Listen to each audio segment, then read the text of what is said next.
NCERT ने 2 नए modules add किए हैं रिगार्डिंग द पार्टीशन हिस्ट्री, जिसकी रिस्पेक्ट में डायरेक्टली बोला जा रहा है कि the Congress party was someone who was equally involved in the partition theory, और वो इक्वली इन्वॉल्व थे से पार्टीशन होने की वजह से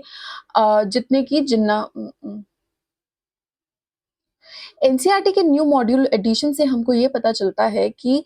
Congress party was all together involved in the partition. जितने जिन्ना थे उतने ही नेहरू थे और उतने ही लॉर्ड माउंटबेटन। और ये एस्पेक्ट एक बहुत ही की फाइंडिंग की तरह बाहर आती है, क्योंकि यहाँ पे अब जो स्पेकुलेशंस हैं वो प्रोपोजिशन और ऑपोजिशन में काफी जोरों पर चल रहे हैं, जिसके चलते हम आज लेट्स क्रैक यूपीएससी सीएससी के इस चैनल पे इस पर्टिकुलर न्यूज को डिकोड करने वाले हैं, ताकि आप जो फ्यूचर एस्पिरेंट्स हैं, आप जो फ्यूचर ऑफिसर्स हैं, वो बेसिकली डिकोड कर पाओ कि एक्चुअल में ये जो सिचुएशन है वो क्या है।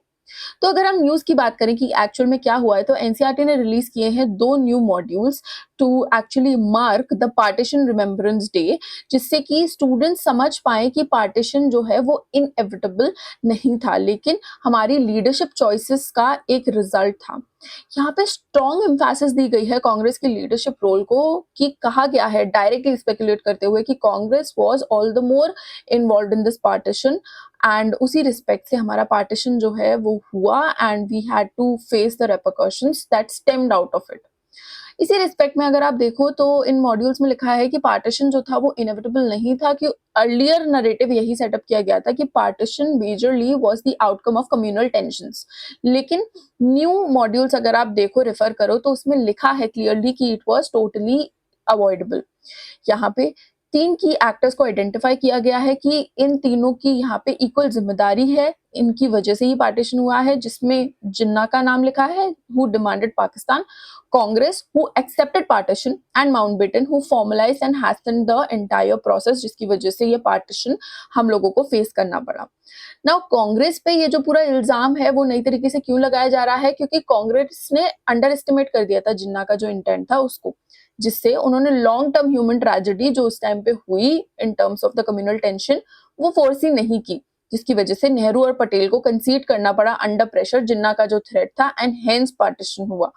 तो सीधे सीधे बोल ही दिया था कि या तो इंडिया को डिवाइड करो या फिर डिस्ट्रॉय कर दो। ये जो मॉड्यूल है वो स्पेसिफिकली हाईलाइट करती है कि कैसे हमारा एडमिनिस्ट्रेटिव प्रिपेयर्डनेस जो था वो बिल्कुल भी अच्छा नहीं था, जिसकी रिस्पेक्ट में हमको इतनी प्रॉब्लम्स झेलनी पड़ी। माउंटबेटन की अगर यहाँ पे हम बात करें, तो माउंटबेटन का ओरिजिनल ट्रांसफर डेट अगर आप देखो तो जून 1948 था, which was advance to August 1947। NCERT ने इसको ग्रेट एक्ट ऑफ केयरलेसनेस की तरह कोट किया है, जिसमें millions of people were left uncertain कि उनका जो नेशनल आइडेंटिटी है वो एक्चुअल में है क्या, क्योंकि इतनी जल्दी जल्दी हर चीज होने लगी थी। इसी रिस्पेक्ट में बहुत ही भयंकर ट्रेजेडी हम लोगों को पार्टीशन की वजह से फेस करनी पड़ी। हमने कई सारी मूवीज ऑलरेडी देखी हैं, बट जो एक्चुअल नुआंस एक्चुअल सिचुएशन थी वो तो बहुत ही डिफरेंट थी। This particular thing was described as an unprecedented tragedy in world history, जिसको किसी ने भी फोर्सी नहीं किया था, क्योंकि around 15 million people were displaced, mass killings हुई थी, लार्ज स्केल पे सेक्सुअल वायलेंस हुआ था, रेफ्यूजी ट्रेन्स जो थी वो सिर्फ कॉर्पसेस यानी कि मुर्दा लोग जो हैं उनसे भरी हुई थी। और प्री पार्टीशन कम्युनल वायलेंस के बारे में तो हम क्या ही बोले, रावलपिंडी उसका एक बहुत ही बड़ा सबूत है। लॉन्ग टर्म कॉन्सिक्वेंसेस अगर हम देखें तो इस वजह से कश्मीर कॉन्फ्लिक्ट हमको सौगात में मिली, कम्युनल पॉलिटिक्स हमारी कंट्री में बहुत ज्यादा बढ़ गए, पाकिस्तान अभी के टाइम पे अगर आप देखो तो जिहादिस्ट टेररिज्म को यूज करता है हमारे अगेंस्ट, एंड इवन जिन्ना ने भी एडमिट की थी ये बात कि उनको कभी लगा नहीं था कि पार्टीशन उनके लाइफ टाइम में कभी भी होगा, लेकिन यहाँ पे क्योंकि लैक ऑफ एडमिनिस्ट्रेशन था इसीलिए वो हो गया, and he actually got succeeded in his terms. तो इसी रिस्पेक्ट में अगर हम देखें तो हम इससे सीख सकते हैं काफी सारी चीजें, जैसे कि लीडरशिप कभी भी शॉर्ट साइटेड नहीं होनी चाहिए, वरना हमारा कंट्री, हमारा नेशन जो है, फिर चाहे वो कोई भी हो, वो एक बहुत बड़ी क्राइसिस से गुजरेगा ही गुजरेगा, कोई भी इस पर्टिकुलर चीज को नहीं रोक पाएगा।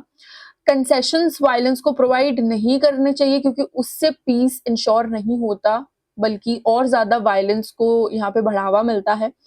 कम्युनल पॉलिटिक्स के जितने भी आइडियाज हैं उनको रिजेक्ट करना चाहिए, बिल्कुल भी प्रमोट नहीं करना चाहिए, और लीडर्स जो हैं उनको हमेशा कंट्री को पार्टी के ऊपर रखना आना चाहिए, क्योंकि पर्सनल मोटिव से देश नहीं चलता। सो इसी रिस्पेक्ट में आप बताइए कि जो भी यहाँ पे बोला जा रहा है, क्या आप उससे सहमत हैं, असहमत हैं? आपको क्या लगता है कि उस टाइम पे सिचुएशंस क्या रही होंगी? क्योंकि हिस्ट्री तो हम सब ने पढ़ी ही है, हिस्ट्री के बारे में हम सब जानते ही हैं, तो एक ओपिनियन तो एस्टैब्लिश कर ही सकते हैं।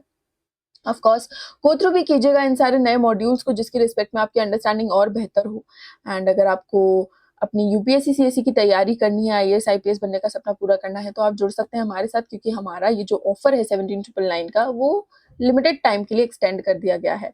तो अभी के अभी जुड़िए, क्योंकि बैचेस लाइव हो चुके हैं, ज़्यादा बैकलॉग इकट्ठा मत होने दीजिए। एंड जब भी आप कोर्स खरीदेंगे तो make sure to use the code NST live, जिसके वाया आपको मैक्सिमम बेनिफिट्स अवेल हो पाएंगे। सो आज के लिए बस इतना ही। ऐसे ही हम लोग आते रहेंगे स्टैटिक और करंट रिलेटेड कंटेंट के साथ, in order to build upon your skills, in order to build upon your opinions, in order to make you well prepared for your UPSC CSC journey. अभी के लिए बस इतना ही, मिलेंगे फिर से इसी चैनल पे। Thank you so very much for watching.